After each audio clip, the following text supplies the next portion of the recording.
서울기술사학원의 김정원 교수입니다. 자, 반사균열에 대해서 설명을 드리겠습니다. 이 반사균열은 CCP 위에 ACP를 했을 때, 즉 우리 포장 더 씌우기를 했을 때 상부에 이제 발생되는 균열을 반사균열이라고 하죠.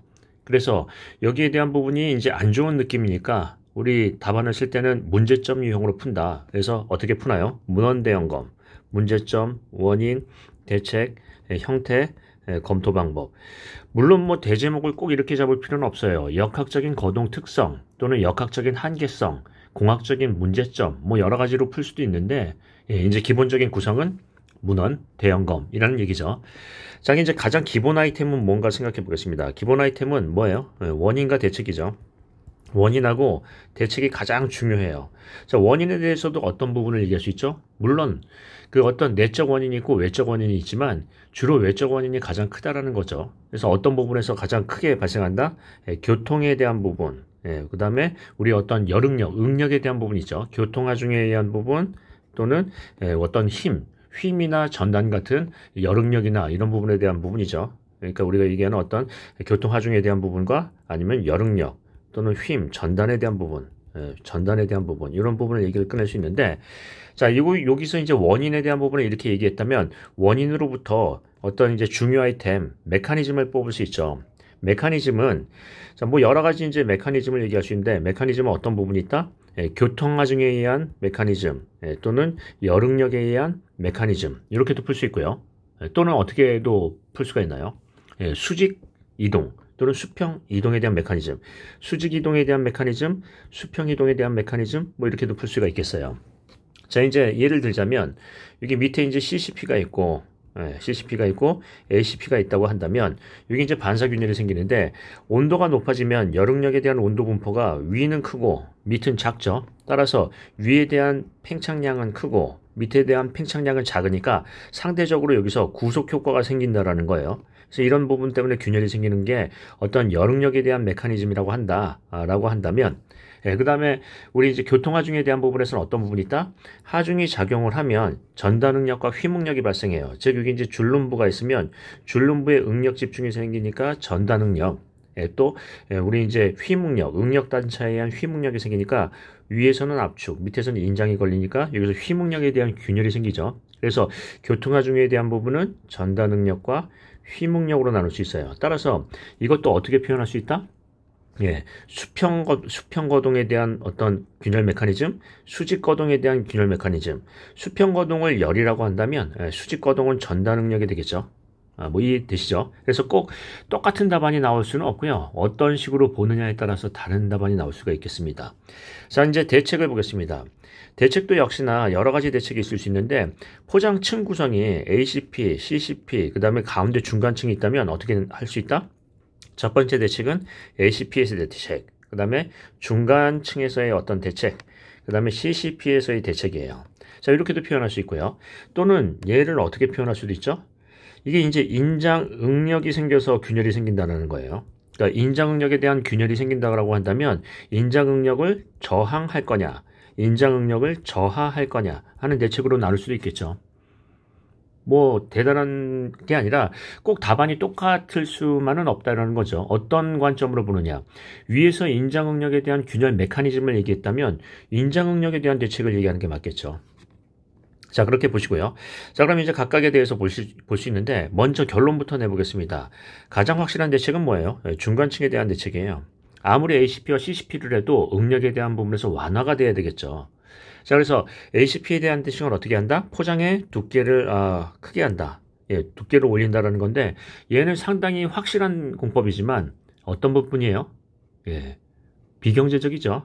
그 다음에 또 어떤 부분이에요? 개질 아스팔트를 한다. 뭐 이렇게 해가지고 내용을 꺼낼 수도 있고요. 아니면 또 이제 여기다가 줄눈을 설치해요. 하부 줄눈 위치에다 줄눈을 설치한다. 뭐 이런 부분을 얘기할 수 있겠죠. 자, 중간층에 대해서도 중간층을 어떻게 얘기할 수 있냐면, 자, 응력 완화층을 든다. 응력 완화를 층을 든다라는 건데 얘는 인장 응력을 저항하는 건가요? 저하하는 건가요? 인장 응력을 저하한다. 이해되시죠? 응력을 완화하니까 즉 어떤 변형에 대한 수용성이 있게끔 한다라는 거예요. 그 다음에요. 뭐가 있죠? 인장 응력에 저항한다라는 거예요. 그러니까 우리가 얘기하면 뭐 토목섬유 섬유 뭐 이런 부분도 얘기를 할 수 있는데 차단을 응력을 차단하기도 하지만 응력을 저항하기도 해요. 예, 응력을 저항한다. 이제 비교하자면 위에 것은 응력 저하, 위에 것은 밑에 것은 응력 저항 이렇게 이제 얘기할 수 있겠죠. 자, 그러면 응력 완화층을 둘 수 있는 건 어떤 부분이 있나요? 쇄골제층을 둘 수도 있어요. 쇄골제를 해가지고 이제 경제적으로 할 수도 있고요. 아니면요, 여기에 어떤 고무 같은 거를 할 수 있죠. 아주 고탄성 고무제에서 러버라이징 보통 얘기를 하죠. 네, 러버라이징. 자, 이런 그 고무층을 두는 경우도 있고요. 또는 어떤 부분을 할 수 있나요? 거기다가 아스팔트, 계질 아스팔트를 할 수도 있겠죠. 뭐 여러 가지를 할 수 있어요. 토목섬유에서 차단을 하거나 응력 저항을 하거나 뭐 이런 부분도 얘기를 꺼낼 수 있고요. 그 다음에 CCP에서는 어떤 부분이 있다? 뭐 몇 가지를 얘기하자면 크랙을 일부러 내고 크랙에 대한 부분에서 크랙 앤 실, 즉 크랙 부분을 이제 실링하는 거죠. 실. 자, 이런 부분도 얘기를 꺼낼 수 있고요. 또요. 요거를 이제 브레이크, 이제 깨 부신 다음에 그걸 안치하는 공법이죠. 파쇄 후 안치. 이게 이제 기층 역할을 한다라는 그런 얘기죠. 뭐 여러 가지 이제 얘기를 꺼낼 수 있어요. 자, 그럼 이제 한번 보겠습니다. 여기 이제 대책 중에서 가장 확실한 대책은 중간층 대책인데 이 중간층 대책에 대한 부분에서 대책이 많이 나와야 되고요. 특히 경제적인 대책이 무엇인가를 한번 생각해 보겠습니다. 자, 그 다음에 이제 중요한 거 강조로 가볼까요? 이게 균열이 언제? 우리 이제 이런 얘기를 하죠. 중점 관리라고 한다면 중점 관리에 대한 부분에서는 그 대상과 시기와 위치가 있을 거예요. 어디가 가장 위험하느냐. 즉 무슨 얘기냐면 반사균열이 제일 잘 생기는 데가 어디느냐 하는 거예요. 자, 일단 계절적으로는 언제요? 겨울철. 왜 겨울철이 잘 생기죠? 얘는 인장 응력에 대한 저항성이 떨어져요. 수용성이 떨어지죠. 여름철에는 말랑말랑해가지고 균열이 벌어지려고 하면은 균열에 대한 그 변형에 대한 수용성이 있죠. 근데 겨울철에는 딱딱해지니까 인장응력이 집중해요. 인장응력이 증가를 하고요. 증가를 하니까 뭐한다? 변형에 대한 수용성도 없어지죠. 변형에 대한 어떤 수용성도 떨어진다. 그래서 이런 부분 때문에 겨울철에 대한 겨울철 대책 이런 얘기도 꺼낼 수 있나요? 자, 그 다음에 포장층이 곡선부로 되어 있다면은 곡선부에 대해서는 우리가 얘기하면 내측과 외측에서의 선팽 착률이 틀려요. 틀리기 때문에 이게 더 균열에 대한 발생이 더 심할 거예요. 그러니까 곡선부 대책. 또는요, 도심지에서 차량이 많이 다니는 교통량이 많은 도심지에서의 대책. 이런 부분에서는 다를 수 있겠죠. 예를 들자면 겨울철에 대한 어떤 문제가 많이 일어나는 부분에 대해서는 단열 효과가 조금 있는 그런 계질 아스팔트를 하는 게 낫겠고, 곡선부에서는 이 팽창률이 서로 다르니까 팽창률에 대한 부분에서 어떻게 한다? 균열에 대한 수용성이 있는 그런 어떤 연성 재료를 하는 게 낫겠고, 그 다음에 도심지에서는 뭐예요? 차륜화중이 세다 보니까 이 변형에 대한 수용성보다는 저항력, 즉 인장응력에 대한 저항성을 높이는 방법이 낫겠죠. 그래서 이런 부분에서 어떻게 한다? 겨울철에서의 문제와 중점관리 대책, 곡선부에서의 문제와 중점관리 대책, 도심지에서의 문제와 중점관리 대책, 이런 얘기를 꺼낼 수 있나요? 그럼 정리를 한번 해보겠습니다. 자, 다시 앞으로 가서 균열, 반사균열에서 가장 중요한 것, 기본 아이템은 뭐죠? 기본 아이템? 원인과 대책이다. 원인은 우리가 이제 어떤 여러 가지 원인이, 내적, 외적 원인이 있지만 주로 환경 원인이 크다라는 거고요. 거기서부터 메커니즘을 꺼낼 수 있다고 했어요. 자, 대책은 어떤 방법이 있나요? ACP, 중간층, CCP로도 얘기할 수 있겠지만 위에서 인장응력에 대한 균열 메커니즘을 설명했다면 인장응력을 정하는 방법과 인장응력을 저하는 방법, 즉 균열에 대한 응력에 대한 수용성이 있는 연성 방법과 강성 방법이 있겠죠. 강성과 영성이라고 표현하셔도 좋아요.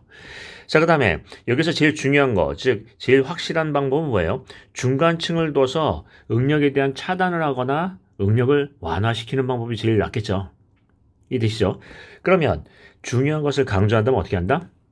중점관리. 중점관리는 뭐가 있다고 그랬어요? 그냥 중점관리 대책 이렇게 쓰시면 안 되고요. 중점관리 대상, 위치, 시기를 특정하십니다. 이해되시죠?